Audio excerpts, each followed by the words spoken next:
بسم اللہ الرحمن الرحیم۔ کیا 12 ربیع الاول اللہ کے دین میں اس کی شریعت کا حصہ ہے؟ اس سوال کے جواب کو پانے کے لیے یہ ضروری ہے کہ ہم یہ جانیں کہ اللہ کی شریعت کیا ہے، یہ شریعت ہم کو کہاں سے ملتی ہے۔ اللہ کی شریعت ان احکام کا نام ہے کہ جو اللہ تعالیٰ نے ہم کو، مسلمانوں کو، اپنے پیغمبر صلی اللہ علیہ وسلم کے ذریعے سے پہنچائے تاکہ ہم ان پر عمل کریں۔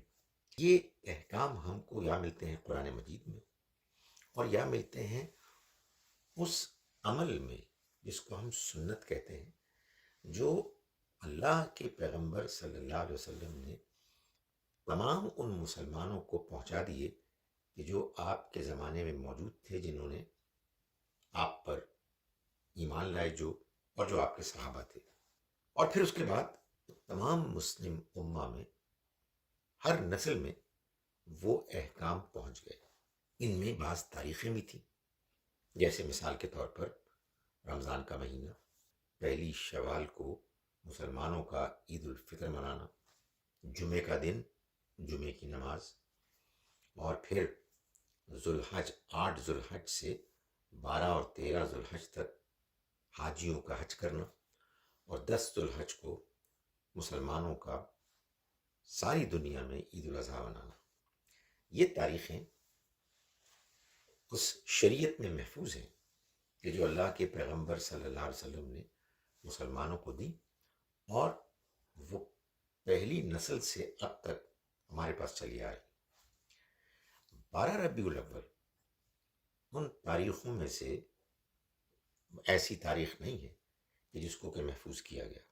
اس کے بارے میں تاریخی طور پر یہ بات تقریباً ایسی ہے کہ جس پر سب کا اتفاق ہے۔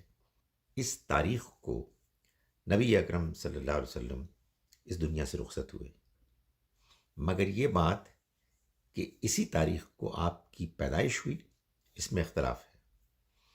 بعض لوگوں کا خیال یہ ہے کہ آپ 12 ربیع الاول کو پیدا ہوئے، بعض کا خیال ہے کہ وہ تاریخ 9 ربیع الاول تھی، اور بھی کچھ اوپینینز آ رہا ہیں۔ ایسا اختلاف کیوں ہوا؟ اللہ تعالیٰ اپنی شریعت میں جس تاریخ کو محفوظ کرنے کا حکم دیتے ہیں وہ تو محفوظ ہو جاتی ہے، لیکن جس تاریخ کا اللہ تعالیٰ نے حکم ہی نہیں دیا وہ محفوظ نہیں ہوگی۔ تاریخی طور پر انسان بعض تاریخوں کو محفوظ کر لیتے ہیں۔